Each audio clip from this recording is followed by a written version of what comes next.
तो सरकार की तरफ से तो हम लोगों ने खुले तौर पर कहा है, उस बैठक में भी कहा था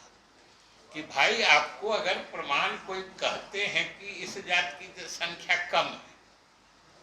बोलने से तो नहीं होता है, आप बता दीजिए कि उस जाति विशेष के कहाँ के लोग हैं। जाति आधारित गणना की रिपोर्ट सार्वजनिक होने के बाद बिहार के मुख्यमंत्री नीतीश कुमार ने सर्वदलीय बैठक बुलाई थी और उस बैठक में इस बात को कहा गया था कि जो भी खामियां जाति आधारित गणना में है, जो भी पार्टियों को समझ में आता है वो लिखित तौर पर दे ताकि उसको सुधारा जा सके। लेकिन दुर्भाग्यपूर्ण है कि अब तक किसी बात को भारतीय जनता पार्टी के लोगों ने लिखकर नहीं दिया और जानबूझकर जो है वो मीडिया के माध्यम से जो जनता के बीच में भ्रामक स्थिति पैदा करने में लगी हुई है और ये बड़ा ही दुर्भाग्यपूर्ण है। ये कहना है बिहार सरकार के मंत्री जो विजय चौधरी हैं संसदीय कार्य विभाग के, उनका। उन्होंने प्रेस कॉन्फ्रेंस करते हुए तमाम बातों को रखा है। उन्होंने बताया कि कैसे जाति आधारित गणना का प्रस्ताव पारित हुआ, कैसे तमाम सर्वदलीय बैठक होने के बाद इसका काम शुरू हुआ, फिर समाप्त होने के बाद फिर सर्वदलीय बैठक हुई और यहां तक भी कहा गया मुख्यमंत्री की तरफ से कि जो भी कमियां नजर आती है वो लिख कर दीजिएगा और उसको सही किया जाएगा। लेकिन अब तक किसी प्रकार की कोई जो खामियां और कमियां हैं वो भारतीय जनता पार्टी की तरफ से लिखकर नहीं बताई गई, लेकिन मीडिया के माध्यम से जनता के बीच में जो है वो भ्रामक स्थिति पैदा करने में लगे हुए हैं। ये सही बात नहीं है। क्या कुछ कह रहे विजय चौधरी, किस तरीके से जनता के बीच में भ्रामक स्थिति पैदा कर रही है भारतीय जनता पार्टी, इस पूरे बयान को सुनिए। तो सरकार की तरफ से तो हम लोगों ने खुले तौर पर कहा है, उस बैठक में भी कहा था कि भाई आपको अगर प्रमाण कोई कहते हैं कि इस जात की संख्या कम है,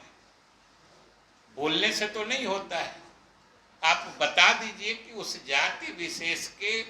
कहाँ के लोग हैं जिनको गिनती में छोड़ दिया गया है, जिसके कारण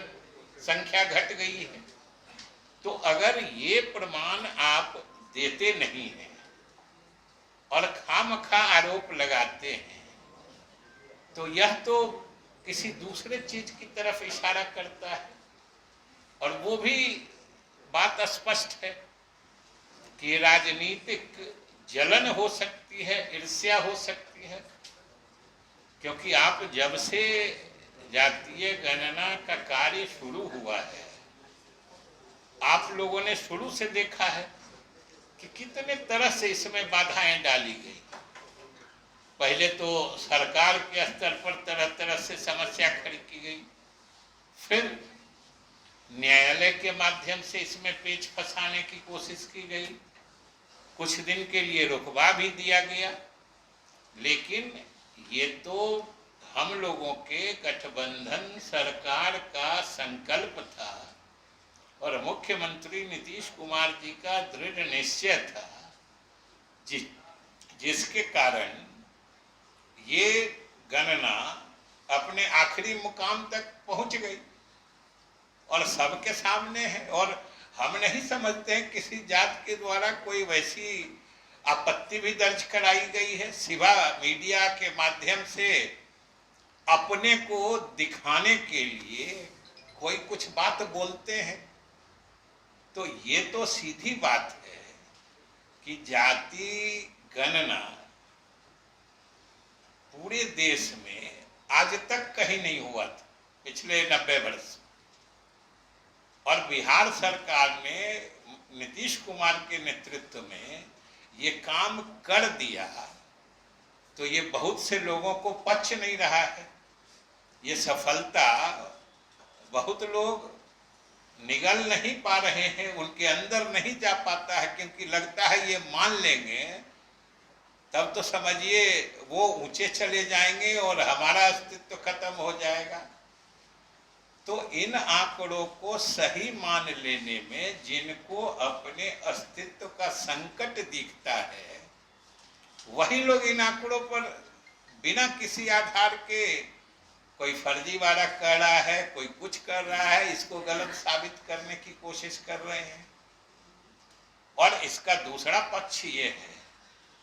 कि यहाँ के प्रादेशिक नेताओं की तो बात छोड़ दीजिए, आप सब लोग जानते हैं, दिन रात आप ही लोग से मिल के बात करके अपनी बात, गलत बात फैलाते रहते हैं। केंद्र सरकार भी अलग हड़बड़ी में है, प्रधानमंत्री कह रहे हैं, उनकी भी भाषा बदल गई है। और स्वाभाविक है, हम लोगों ने जिस दिन ये आंकड़े जारी किए थे उसी दिन हम लोगों ने कहा था, और ये बिल्कुल संभावित था कि जातीय गणना कराने की मांग अब हर प्रदेश में उठेगी।